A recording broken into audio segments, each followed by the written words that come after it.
Hello दोस्तों, polity के आज के इस वीडियो में हम डिस्कस करने वाले हैं हमारे टॉपिक 4 को, जो कि है president, vice president and PM and ministers. इसी में हम भारत के अटॉर्नी जनरल के बारे में भी बात करेंगे। तो राष्ट्रपति, उपराष्ट्रपति और प्रधानमंत्री एंड मंत्रिपरिषद वाला topic very very important topic है। काफ़ी क्वेश्चन यहाँ से पूछे जाते हैं। राष्ट्रपति की शक्तियाँ, मतलब जो पावर है, उससे भी क्वेश्चंस बनते हैं। उस पोर्शन को भी हम कवर करने वाले हैं। तो one of the most important topic है पॉलिटी का ये। अगर हम हमारे संविधान के भाग 5 की बात करें, पार्ट 5 की, जो कि है हमारा यूनियन, आर्टिकल 52 से लेकर 151 तक आर्टिकल हमको इसमें देखने को मिलते हैं। और इसी भाग में president, vice president, prime minister, council of minister and attorney general के बारे में बताया गया है। भाग 5 में बेसिकली हमको 3 पोर्शन देखने को मिलते हैं। एक देखने को मिलता है एग्जीक्यूटिव, मतलब कार्यपालिका, जो कि आर्टिकल 52 से 78 तक है। सेकेंड पोर्शन आता है लेजिस्लेचर का, विधायिका का, आर्टिकल 79 से 123 तक है, जो कि हमने अभी लास्ट वीडियो में कंप्लीट किया, संसद वाले टॉपिक को, जिसमें लोकसभा राज्यसभा को हमने डिटेल में समझाया। उसी का हिस्सा था राष्ट्रपति वाला पार्ट, बट हमने राष्ट्रपति वाला पोर्शन इसलिए उसमें कंप्लीट नहीं किया क्योंकि एक अपने आप में बहुत बड़ा टॉपिक है और आज के इस वीडियो में ये पोर्शन हम अच्छे से कंप्लीट करेंगे। ओके। तीसरा पोर्शन आता है भाग 5 के अंदर जुडिशरी, न्यायपालिका, जो कि आर्टिकल 124 से 147 तक हमको देखने को मिलती है। उसी के जस्ट बाद 148 से लेकर आर्टिकल 151 के बीच में हमको controller and auditor general of India के बारे में बताया गया है। ओके।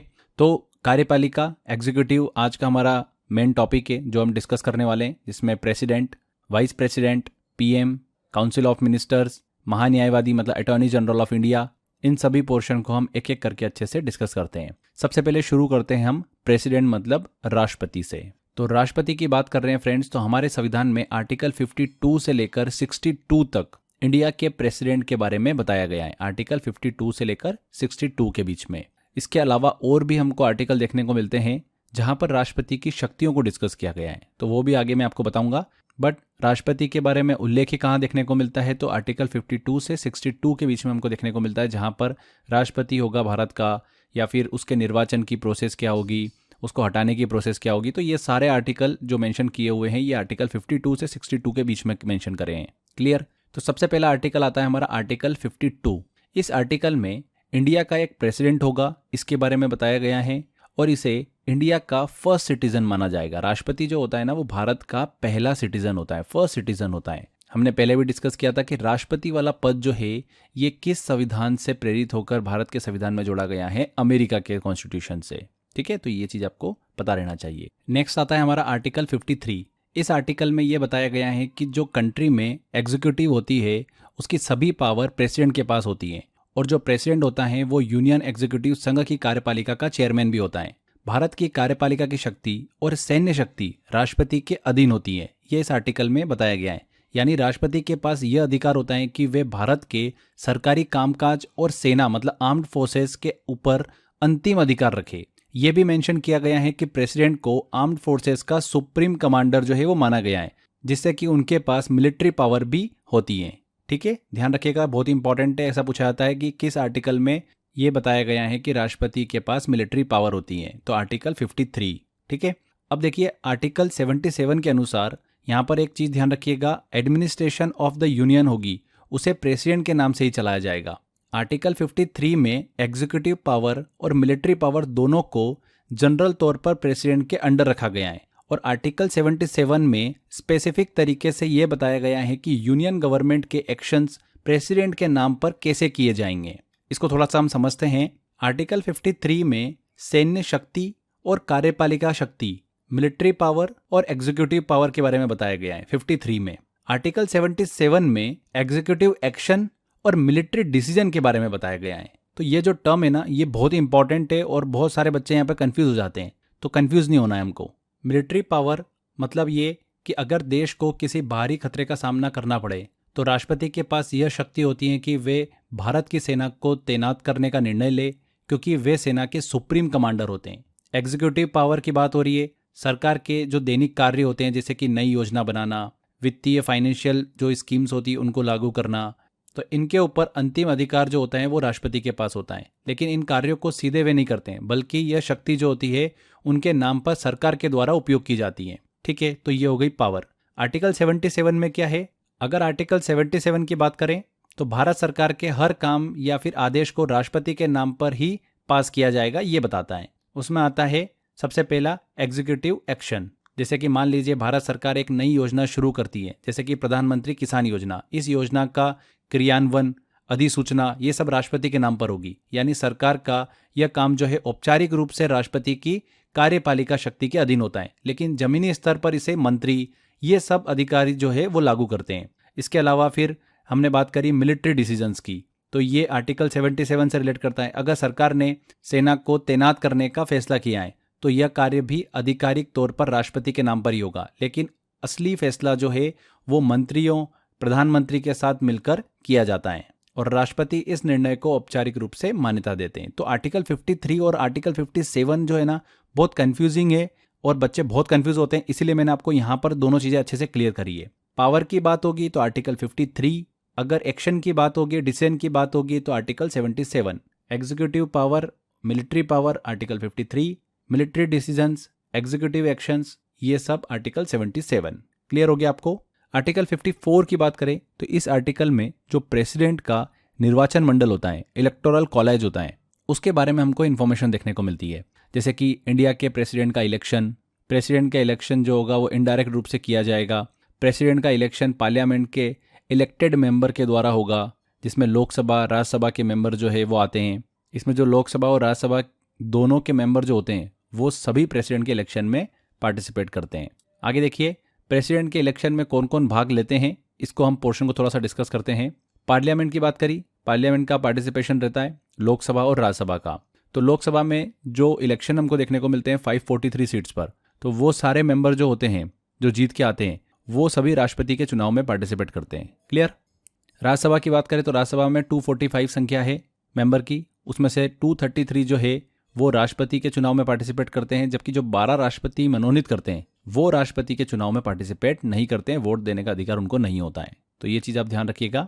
इसी के साथ साथ राष्ट्रपति मतलब प्रेसिडेंट के इलेक्शन में जो स्टेट असेंबलीज होती है उनके इलेक्टेड मेंबर जो होते हैं वो भी इसमें पार्टिसिपेट करते हैं, और दिल्ली और पौंडीचेरी के इलेक्टेड मेंबर्स भी इसमें भाग लेते हैं। तो ये पूरा स्ट्रक्चर है इसका कि कौन कौन राष्ट्रपति के इलेक्शन में भाग लेते हैं। अब आता है आर्टिकल 55, जिसमें राष्ट्रपति के इलेक्शन की प्रोसेस बताई गई है, और ये प्रोसेस बहुत ही इंपॉर्टेंट है। एग्जाम में काफ़ी क्वेश्चंस बनते हैं यहाँ से, मैं आपको समझाऊंगा भी सही। बहुत सारे स्टूडेंट को डाउट भी रहता है कि राष्ट्रपति का इलेक्शन कैसे होता है भारत के अंदर, तो हम उस चीज़ को भी समझेंगे। तो आर्टिकल 55 में प्रेसिडेंट की इलेक्शन प्रोसेस को बताया गया है, और जो प्रेसिडेंट की इलेक्शन की प्रोसेस है उसे हमने आयरलैंड के कॉन्स्टिट्यूशन से लिया है, और जो ये प्रोसेस होती है उसे इंग्लिश में बोला जाता है single transferable indirect voting system, Hindi में बोला जाता है एकल संक्रमणीय अप्रत्यक्ष मतदान प्रणाली। तो जो भी हिंदी मीडियम के स्टूडेंट्स हैं उनको नाम हिंदी वाला भी दिमाग में रखना है, क्योंकि एग्जाम में तो आपको ये देखने को मिलेगा। Single transferable indirect voting system इसको कहा जाता है इलेक्शन प्रोसेस को। ओके, अब ये प्रोसेस भी समझ लेते हैं हम कि ये होती क्या है। विधानसभा के चुनाव हो, लोकसभा के चुनाव हो, ये प्रोसेस तो सबको पता रहता है, बट प्रेसिडेंट के इलेक्शन की प्रोसेस जो है वो नहीं समझ में आती है, तो उसको भी समझते हैं हम। तो देखिए होता क्या है, ये डायग्राम है, ये डायग्राम आपको बहुत अच्छे से समझाने में मदद करेगा। Single transferable indirect voting system. अब देखिए मान लेते हैं कि 4 मेंबर जो है वो राष्ट्रपति इलेक्शन के लिए खड़े हुए हैं, भैया हमको राष्ट्रपति बनना है, A, B, C और D, और जो वोट दे रहे हैं, फॉर एग्जाम्पल समझते हैं कि 3 व्यक्ति हैं जो कि वोट दे रहे हैं, व्यक्ति 1, व्यक्ति 2 और व्यक्ति 3। तो 3 पर्सन है जो कि 4 कैंडिडेट जो खड़े हुए हैं उनको वोट दे रहे हैं। अब यहाँ पर जो वोटिंग होती है वो ऐसा नहीं होता है कि 4 में से किसी एक को वोटिंग दे दी, चारों को ही वोट करना पड़ता है। कैसे? अपनी प्रायोरिटी के हिसाब से। आपको जो सही लग रहा है उसको प्रायोरिटी 1 दे दो कि सबसे पहले तो ये राष्ट्रपति बनना चाहिए, अगर ये नहीं बना तो फिर इसको बना दो। तो इस तरीके से इसमें वोटिंग होती है, प्रायोरिटी के हिसाब से वोटिंग देखने को मिलती है हमको। तो पर्सन ए ने क्या करा, ए को सबसे पहले चूज किया, उसको नंबर 1 दे दिया। फिर सी को उसने चूज किया, नंबर 2 दे दिया कि अगर ए नहीं बने तो फिर सी बन जाए राष्ट्रपति। फिर बी को, और आखिरी में उसने डी को रखा। तो ये उसने अपनी क्या करी, प्रायोरिटी डिसाइड कर दी। फिर पर्सन 2 जो है, व्यक्ति 2, उसने सी को सबसे पहले चूज किया, फिर बी को किया, फिर डी को किया, और आखिरी में ए को उसने चूज किया, इसीलिए ए के आगे 4 लिखा हुआ है। समझ में आया आपको? फिर पर्सन 3 ने बी को सबसे पहले चूज किया, फिर डी को चूज किया, फिर ए को चूज किया, और सबसे आखिरी में सी को उसने चूज किया। तो इस तरीके से क्या होता है, हर एक जो वोटिंग करने वाला व्यक्ति होता है वो प्रायोरिटी के हिसाब से वोट करता है, एक ऑर्डर में वोटिंग होती है। अब यहाँ पर क्या होता है, पहले राउंड में फर्स्ट प्रेफरेंसेस वोट काउंट किए जाते हैं। अगर कोई कैंडिडेट 50% से ज़्यादा वोट पा जाता है तो वो सीधे जीत जाता है। पर अगर कंडीशन ऐसी आ गई कि कोई कैंडिडेट 50% नहीं पा रहा है तो ऐसे में जो कैंडिडेट सबसे कम वोट पर हैं उसे एलिमिनेट कर दिया जाता है और उसके वोट जो होते हैं उन एमपीज की सेकेंड प्रेफरेंस को ट्रांसफर कर दिए जाते हैं। यानी अगर किसी ने अपनी फर्स्ट प्रेफरेंस में एलिमिनेट किए गए कैंडिडेट को चूज किया था तो उसके वोट जो है उसकी सेकेंड चॉइस को मिल जाते हैं। फिर देखा जाता है कि क्या किसी कैंडिडेट को 50% वोट मिले हैं क्या। अगर मिले हैं तो मतलब वो विजेता हो जाता है। तो इस तरीके से राष्ट्रपति का चुनाव होता है। ये प्रोसेस होती है single transferable indirect voting system. समझ में आ गया आपको। इसके बारे में हमको उल्लेख देखने को मिलता है आर्टिकल 55 में। अब देखिए एक छोटी सी ट्रिक बताता हूं मैं आपको याद रखने की कि आर्टिकल 55 जो है वो किससे रिलेट करता है। वैसे तो हम जो मैंने एक स्पेशल वीडियो आपको लास्ट में दूंगा मैं आर्टिकल से रिलेटेड है, सभी महत्वपूर्ण आर्टिकल मैं आपको उसमें ट्रिक से याद कराऊंगा। कोशिश करेंगे हम कि मैक्सिमम आर्टिकल हम ट्रिक से याद कर लें। जैसे कि आपको एग्जाम में कोई भी आर्टिकल देखने को मिल रहा है तुरंत आपके दिमाग में क्लिक होना चाहिए कि ये किससे रिलेट करता है, क्योंकि बहुत सारे आर्टिकल है और बहुत ज़्यादा कन्फ्यूजन भी होता है। अभी मैं उसका आपको छोटा सा एक एग्जाम्पल देता हूँ। जैसे कि आर्टिकल 55 लिखा हुआ है ना, तो 5 अब 5 जो वर्ड है ये सिमिलर साउंड किसके जैसे दे रहा है, वाइफ के जैसे दे रहा है ना, वाइफ 5 वाइफ। और वाइफ जो होती है घर की वो क्या करती है, घर को प्रोटेक्ट करने का काम करती है, रक्षा करती है, पूरे परिवार को एक जैसा बना के चलने का काम करती है। तो उसी तरीके से देश की रक्षा करने का काम कौन करता है, पूरे देश को लेके चलने का काम कौन करता है, भारत का पहला व्यक्ति फर्स्ट सिटीजन राष्ट्रपति को ही बोलते हैं। तो राष्ट्रपति के इलेक्शन की प्रोसेस इसमें बताई गई है 5 में। तो इस तरीके से हमने बहुत अच्छी अच्छी ट्रिक बना रखी है, वो हम आर्टिकल वाले लेक्चर में डिस्कस करेंगे। ठीक है, तो आर्टिकल को याद रखने की टेंशन आप दिमाग से बिल्कुल निकाल दो, बस चीज़ों को समझते चलो और जितना आप समझ के याद कर पा रहे हो उतना बेहतर है। तो यहाँ पर आर्टिकल 55 हमारा कंप्लीट होता है। आगे बढ़ते हैं, अब बात करते हैं आर्टिकल 56 की। आर्टिकल 56 जो है इसमें प्रेसिडेंट के टेन्योर के बारे में बताया गया है कि जो प्रेसिडेंट होगा उसका टेन्योर शपथ ग्रहण करने से 5 वर्ष पूरे होने तक होता है। ठीक है, 5 साल का होता है प्रेसिडेंट का टेन्योर शपथ ग्रहण करने से लेकर। तो ये आर्टिकल 56 में बताया गया है। आर्टिकल 57 की बात करें तो इस आर्टिकल में इंडिया के प्रेसिडेंट का री इलेक्शन होने के प्रोविजंस के बारे में हमको उल्लेख देखने को मिलता है। प्रेसिडेंट के री इलेक्शन का मतलब है कि प्रेसिडेंट टाइम में जो प्रेसिडेंट है वो अपना टेन्योर पूरा करने के बाद फिर से प्रेसिडेंट पद के लिए इलेक्शन लड़ सकता है। तो री इलेक्शन के प्रोविजंस इसमें दिए गए हैं आर्टिकल 57 में। आर्टिकल 58 आता है, इसमें प्रेसिडेंट पद के लिए क्या क्वालिफिकेशंस होगी इसके बारे में बताया गया है। तो क्या क्या क्वालिफिकेशंस होना चाहिए हम एक बार देख लेते हैं। पहला तो वो कि इंडिया का सिटीजन होना चाहिए। दूसरा उसकी मिनिमम एज 35 ईयर होनी चाहिए। वो किसी भी लाभ के पद पर नहीं होना चाहिए, मतलब इंडियन गवर्नमेंट के द्वारा किसी भी प्रकार की सैलरी नहीं दी जानी चाहिए उसको। वो लोकसभा का मेंबर बनने की एबिलिटी रखता हो। तो ये सारी क्वालिफिकेशन है जो कि दी गई है आर्टिकल 58 में।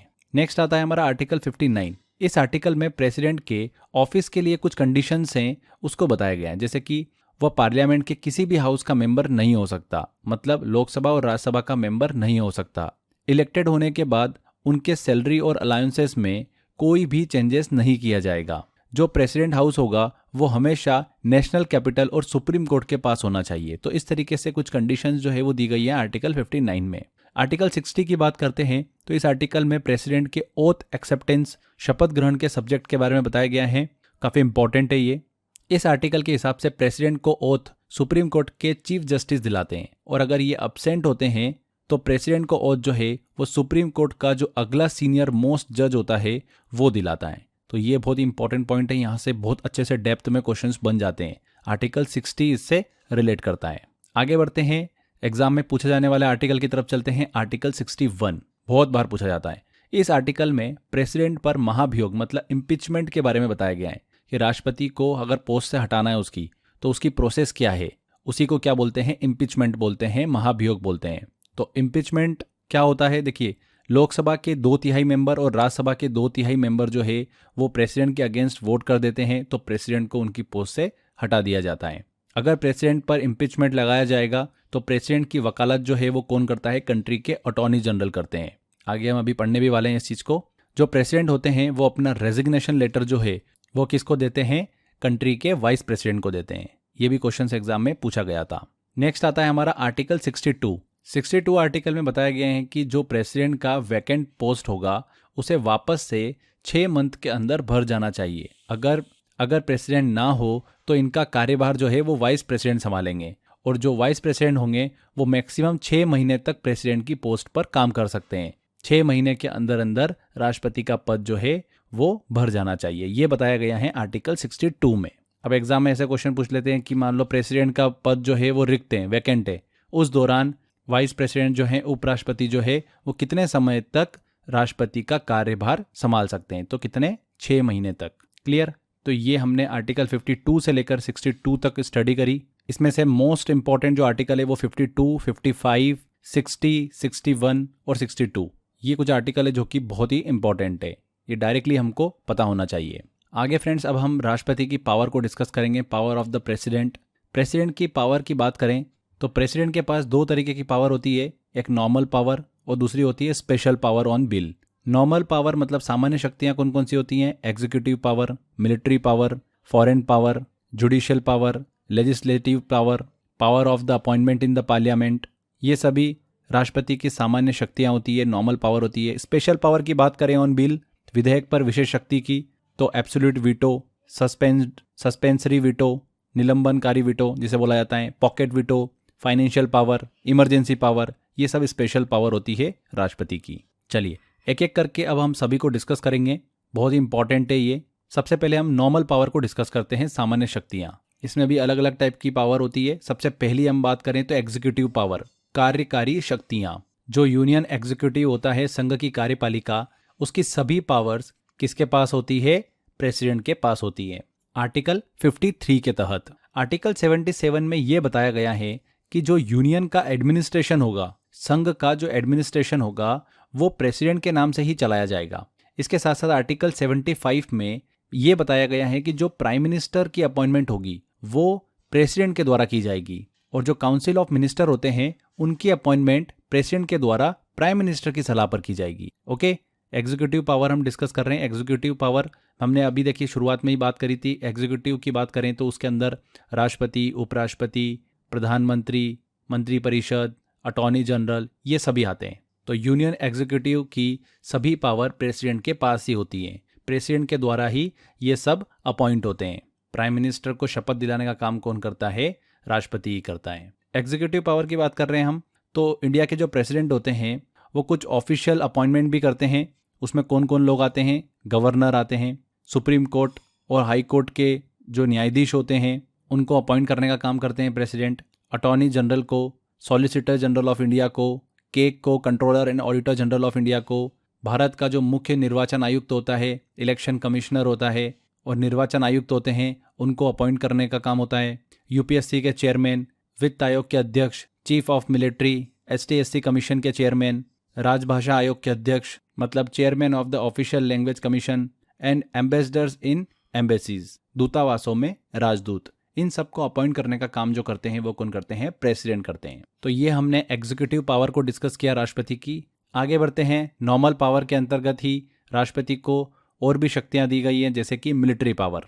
अब हम वही डिस्कस करते हैं। इंडिया के जो प्रेसिडेंट होते हैं वो इंडिया के सभी मिलिट्री फोर्सेस के चीफ होते हैं। इसी वजह से प्रेसिडेंट के पास सभी मिलिट्री पावर जो है वो होती है। आर्टिकल 53 के तहत इंडिया में देखिए 2 फोर्स हैं, जिसमें पहली है मिलिट्री फोर्स और दूसरी है पैरा मिलिट्री फोर्स, सैन्य बल और अर्ध सैन्य बल।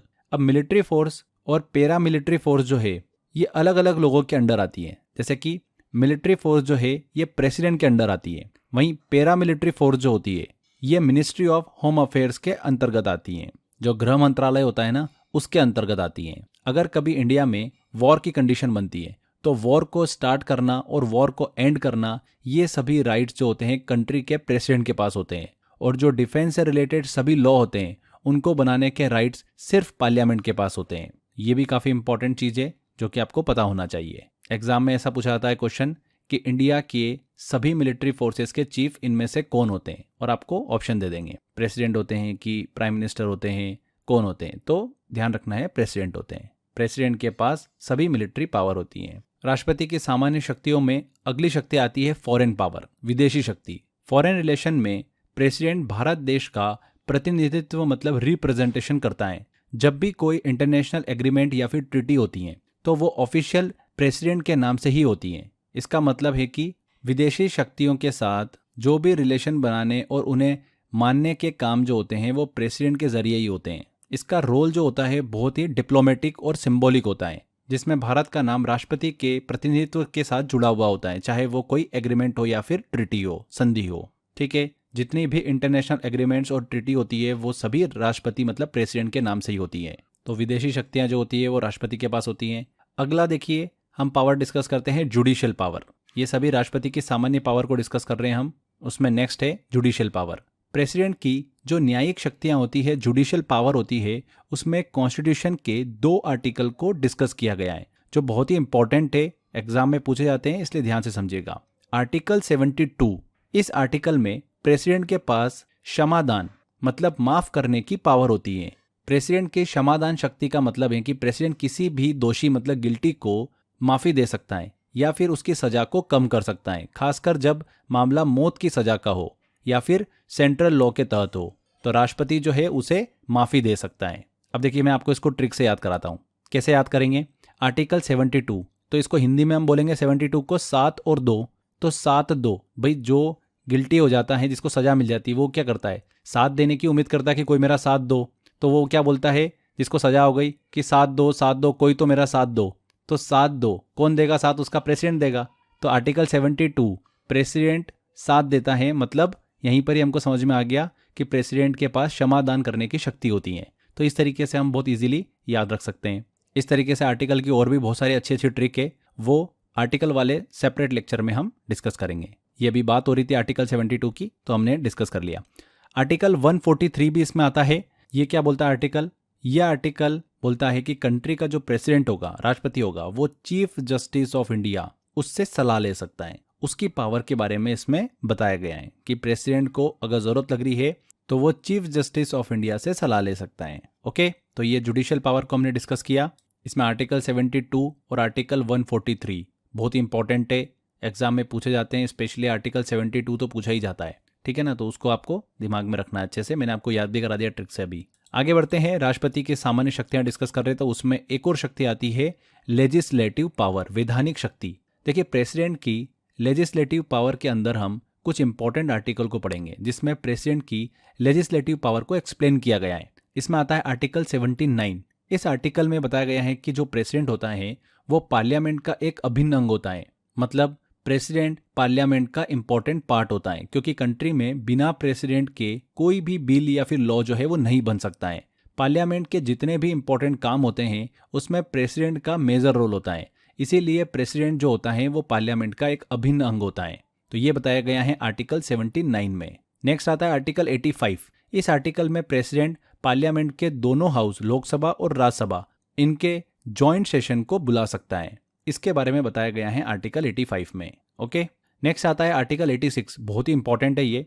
इस आर्टिकल में पार्लियामेंट में प्रेसिडेंट के अभिभाषण मतलब स्पीच के बारे में बताया गया है। एग्जाम में ऐसा क्वेश्चन पूछा जाता है कि राष्ट्रपति के अभिभाषण से संबंधित आर्टिकल इनमें से कौन सा है, तो आर्टिकल 86 है वो। राष्ट्रपति का अभिभाषण जो होता है, स्पीच जो होती है, वो 2 तरीके से हमको देखने को मिलती है। एक तो बजट सेशन के दौरान और दूसरी देखने को मिलती है first session of new government.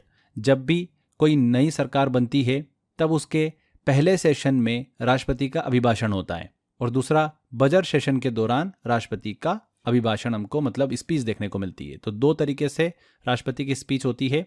ये आर्टिकल 86 में हमको इसका उल्लेख देखने को मिलता है। नेक्स्ट आता है आर्टिकल 87। इस आर्टिकल में प्रेसिडेंट के विशेष अभिभाषण को बताया गया है। जब प्रेसिडेंट जॉइंट सेशन बुलाता है तो उसे ही प्रेसिडेंट का विशेष अभिभाषण कहते हैं। ये बताया गया है आर्टिकल 87 में। इसके बाद आता है मोस्ट इंपॉर्टेंट एक और आर्टिकल 108। 108 के अनुसार जब प्रेसिडेंट के द्वारा जॉइंट सेशन बुलाया जाता है तो इस जॉइंट सेशन की अध्यक्षता जो है वो कौन करता है? लोकसभा का चेयरमैन करता है, लोकसभा का अध्यक्ष करता है। लोकसभा का जो सभापति होता है वही इस जॉइंट सेशन की अध्यक्षता करता है। तो ये आर्टिकल 108 के अंदर बताया गया है। आगे अब देखिए, आखिरी पावर डिस्कस करते हैं राष्ट्रपति की सामान्य शक्तियों के अंतर्गत power of appointment in the parliament, संसद में नियुक्ति संबंधी शक्तियां। आर्टिकल 80 और आर्टिकल 331 जो है इसके अंतर्गत हमको देखने को मिलते हैं। इस आर्टिकल में ये बताया गया है कि प्रेसिडेंट को राज्यसभा में 12 मेंबर्स को नॉमिनेट करने की पावर दी गई है। किस आर्टिकल से रिलेट करता है? ये आर्टिकल 80 से रिलेट करता है कि राज्यसभा में प्रेसिडेंट जो है वो 12 मेंबर को मनोनीत मतलब नॉमिनेट कर सकता है। इसके अलावा आर्टिकल 331 आता है। इस आर्टिकल के अनुसार प्रेसिडेंट को लोकसभा में 2 एंग्लो इंडियंस को नॉमिनेट करने की प्रोविजन जो है वो की गई थी, लेकिन अब इस प्रोविजन को समाप्त कर दिया गया है। किस संविधान संशोधन के तहत? 104वें संविधान संशोधन अधिनियम 2019 के तहत। ठीक है, तो ये आर्टिकल 331 में उल्लेखित था कि प्रेसिडेंट 2 एंग्लो इंडियंस को नॉमिनेट कर सकता है लोकसभा में, बट अब वो प्रोविजन को समाप्त कर दिया गया है। तो ये हमने डिस्कस करी राष्ट्रपति की नॉर्मल पावर। आगे बात करते हैं अब राष्ट्रपति की स्पेशल पावर की, जिसमें absolute veto, suspensory veto, pocket veto, financial power और इमरजेंसी पावर हमको देखने को मिलती है। एक एक करके इनको भी डिस्कस करेंगे हम। सबसे पहले हम बात करते हैं राष्ट्रपति की वीटो पावर की शक्ति। तो आर्टिकल 111 के तहत प्रेसिडेंट किसी भी बिल पर अपनी वीटो पावर का यूज कर सकता है। अब प्रेसिडेंट की वीटो पावर क्या होती है, इसको समझते हैं। वीटो पावर का उपयोग राष्ट्रपति तब कर सकता है जब संसद के दोनों सदन लोकसभा और राज्यसभा द्वारा कोई बिल पास हो जाता है, लेकिन राष्ट्रपति उस बिल से सहमत नहीं होता है। प्रेसिडेंट के पास बिल को रोकने के लिए 3 प्रकार की वीटो पावर होती है। सबसे पहला होता है एब्सोल्यूट वीटो, पूर्ण वीटो। इसका मतलब होता है कि राष्ट्रपति किसी बिल को पूरी तरीके से ही अस्वीकार कर सकता है, किसी बिल को एक्सेप्ट करने से इनकार कर दे। ये होता है एब्सोल्यूट वीटो पावर। सेकेंड होता है सस्पेंसरी वीटो, निलंबनकारी वीटो। जो प्रेसिडेंट की सस्पेंसरी वीटो पावर होती है, उससे प्रेसिडेंट चाहे तो उस पावर से एक बार किसी भी बिल को रिकंसिडरेशन मतलब पुनर्विचार के लिए वापस भेज सकता है, लेकिन प्रेसिडेंट मनी बिल को वापस नहीं भेज सकता। तो ये होती है सस्पेंसरी वीटो पावर। इसके बाद होता है पॉकेट वीटो। पॉकेट वीटो जो होती है, प्रेसिडेंट अपनी पॉकेट वीटो पावर के जरिए पूरे टेन्योर के दौरान किसी भी बिल को अपने पास सुरक्षित मतलब सेफ रख सकता है। राष्ट्रपति जो है वो बिल को अपने पास अनिश्चित समय तक रख सकता है बिना कोई फैसला लिए। इस पावर का फायदा यह है कि इसमें कोई समय सीमा नहीं होती है, राष्ट्रपति को कितने समय में बिल पर फैसला लेना है। इसका एक एग्जाम्पल है जो कि देखा गया था हिस्ट्री में। राष्ट्रपति ज्ञानी जैल सिंह जो थे, इन्होंने 1986 में पोस्टल बिल को पास नहीं किया था और उन्होंने उस बिल को अपने पास रख लिया था बिना किसी निर्णय के। तो इस तरीके से 3 वीटो पावर हमको देखने को मिलती है, जिसके माध्यम से राष्ट्रपति देश के हित में किसी बिल को रोक सकते हैं या फिर पुनर्विचार के लिए वापस भेज सकते हैं। आगे फ्रेंड्स हम डिस्कस करते हैं राष्ट्रपति की एक स्पेशल पावर होती है ऑर्डिनेंस मतलब अध्यादेश जारी करने की। तो आर्टिकल 123 जो है 123 वो इससे संबंधित है। इस आर्टिकल में भारत के संविधान के तहत प्रेसिडेंट को एक स्पेशल पावर मिलती है, जिससे वो ऑर्डिनेंस मतलब अध्यादेश जारी कर सकते हैं। ऑर्डिनेंस एक टेम्पररी लॉ होता है जो तब बनाए जा सकते हैं जब पार्लियामेंट के सेशन नहीं चल रहे होते हैं। अगर पार्लियामेंट का सेशन नहीं चल रहा है और ऐसी कोई चीज़ है जिस पर ज़रूरत पड़ जाए कि तुरंत ये कानून बनना चाहिए, पास होना चाहिए, तो प्रेसिडेंट जो है वो ऑर्डिनेंस जारी कर सकते हैं और टेम्पररी लॉ बना सकते हैं। तो ये पावर होती है राष्ट्रपति के पास में। ये ऑर्डिनेंस जो होता है ये वैलिड कब तक होता है? तो ये ऑर्डिनेंस मैक्सिमम 6 महीने प्लस 1.5 महीने तक वैलिड होता है, मतलब कुल मिलाकर 7.5 महीने तक ये वैलिड होता है। जब भी पार्लियामेंट का फिर नेक्स्ट सेशन स्टार्ट होगा, ऑर्डिनेंस को वापस पार्लियामेंट में पास करना जो है वो ज़रूरी होता है, नहीं तो वो ऑर्डिनेंस जो है अपने आप ही एक्सपायर हो जाता है। ऑर्डिनेंस को अप्रूव मतलब पास कराना ज़रूरी होता है, तभी वो परमानेंट लॉ बनेगा। तो आर्टिकल 123 जो है 123 भारत के संविधान के तहत प्रेसिडेंट को एक स्पेशल पावर देता है, जिससे वो ऑर्डिनेंस मतलब अध्यादेश जारी कर सकता है और एक टेम्पररी लॉ बना सकता है। ठीक है, आगे बढ़ते हैं। अब बात करते हैं अपन राष्ट्रपति की स्पेशल पावर के अंतर्गत ही फाइनेंशियल पावर की। तो आर्टिकल 112 जो है भारत के प्रेसिडेंट की फाइनेंशियल पावर से संबंधित है। इस आर्टिकल के तहत यूनियन का एनुअल फाइनेंशियल स्टेटमेंट जो हम यूनियन बजट कहते हैं उसके बारे में इसमें बताया गया है। अगर देखिए यूनियन बजट की बात करें तो एक फाइनेंशियल डॉक्यूमेंट होता है जो कि हर साल देश की इनकम और एक्सपेंडिचर को दिखाता है। प्रेसिडेंट के पास पावर होती है कि वो यूनियन बजट को पार्लियामेंट के सामने प्रेजेंट करे। इस बजट में ये बताया जाता है कि सरकार के पास कितना पैसा आएगा और वो पैसा किन किन काम में खर्च होगा, जिससे development, defence, education, health care, इन सब में कहाँ कहाँ पर पैसा खर्च होगा ये बताना होता है। आर्टिकल 112 के बेसिक मतलब ये है कि हर फाइनेंशियल ईयर में देश का बजट जो है वो प्रेसिडेंट के माध्यम से ही पार्लियामेंट में रखा जाता है, ताकि देश के फाइनेंशियल प्लानिंग को अच्छे से मैनेज किया जा सके। तो आर्टिकल 112 भारत के प्रेसिडेंट की फाइनेंशियल पावर से संबंधित है। आगे बढ़ते हैं, अगले इंपॉर्टेंट पावर आती है इमरजेंसी पावर, आपातकालीन शक्तियां। प्रेसिडेंट की इमरजेंसी पावर के बारे में हम डिस्कस करेंगे। 3 तरीके की इमरजेंसी पावर होती है, जिसे हम आर्टिकल 352, 356 और 360 में डिस्कस करेंगे। आर्टिकल 352 की बात करें तो इस आर्टिकल में नेशनल इमरजेंसी के प्रोविजंस के बारे में बताया गया है। इंडिया में अभी तक 3 बार नेशनल इमरजेंसी लग चुकी है। नेशनल इमरजेंसी एक ऐसी सिचुएशन होती है जब देश को किसी बड़े खतरे का सामना करना होता है, जैसे कि वॉर, एक्सटर्नल एग्रेशन या फिर आर्म्ड रिबेलियन। ये क्या होता है इनको भी समझते हैं। वॉर, जब देश किसी और देश के साथ जंग में हो तब नेशनल इमरजेंसी लगती है। एक्सटर्नल एग्रेशन मतलब जब किसी दूसरे देश द्वारा भारत पर अटैक किया जा रहा हो तब नेशनल इमरजेंसी लगती है। आर्म्ड रिबेलियन का मतलब होता है कि जब देश के अंदर कोई हथियारों से लड़ाई या फिर विरोध हो रहा हो तब नेशनल इमरजेंसी लगती है। तो इन 3 सिचुएशन में नेशनल इमरजेंसी जो है वो देश में लागू होती है। युद्ध, भारी आक्रमण और सशस्त्र विद्रोह, वॉर, एक्सटर्नल एग्रेशन और आर्म्ड रिबेलियन। हमने बात करी थी कि अभी तक इतिहास में भारत में 3 बार नेशनल इमरजेंसी लग चुकी है। कब कब लगी थी? 1962 चीन युद्ध के समय नेशनल इमरजेंसी लगी थी, 1971 पाकिस्तान युद्ध के समय और 1975 आंतरिक अशांति के समय पर। इन 3 समय पर नेशनल इमरजेंसी जो है वो देश में लगी है। आगे देखिए, 44वें कॉन्स्टिट्यूशनल अमेंडमेंट 1978 के अनुसार अब 2 ही चीज़ों में इमरजेंसी लग सकती है। एक अमेंडमेंट हुआ था 1978 में जिसमें एक्सटर्नल अटैक और आर्म्ड रिबेलियन जिसमें इंटरनल डिस्टर्बेंस पर ये लागू नहीं होता है। तो इन दोनों सिचुएशन पर देश में इमरजेंसी लग सकती है। तो ये चीज़ भी आप दिमाग में रखिएगा। इमरजेंसी पावर में नेक्स्ट आर्टिकल आता है हमारा 356। इस आर्टिकल के अनुसार प्रेसिडेंट स्टेट में राष्ट्रपति शासन जो है वो लगा सकता है। उसके प्रोविजंस में दिए गए। राष्ट्रपति शासन, प्रेसिडेंट रूल, ये तब लागू होता है जब कंट्री में किसी स्टेट की गवर्नमेंट कॉन्स्टिट्यूशन के हिसाब से काम नहीं करती है और वहाँ का सिस्टम फेल कर जाता है। इस कंडीशन में स्टेट गवर्नमेंट को डिसॉल्व कर दिया जाता है और स्टेट में राष्ट्रपति शासन लगा दिया जाता है। तो ये आर्टिकल 356 से रिलेट करता है। ये भी बहुत इंपॉर्टेंट है, एग्जाम में पूछा गया था ये। आर्टिकल 360 की बात करें तो इस आर्टिकल के अनुसार प्रेसिडेंट कंट्री में फाइनेंशियल इमरजेंसी की घोषणा कर सकता है। अभी तक प्रेसिडेंट ने इस इमरजेंसी का यूज जो है आज तक नहीं किया है। क्लियर? तो आर्टिकल 360 जो है ये फाइनेंशियल इमरजेंसी से रिलेट करता है। तो ये राष्ट्रपति की हमने कुछ स्पेशल पावर को डिस्कस किया। सारे इंपॉर्टेंट पॉइंट मैंने आपको बताए हैं। तो राष्ट्रपति वाला पोर्शन हमारा यहाँ पर कंप्लीट होता है।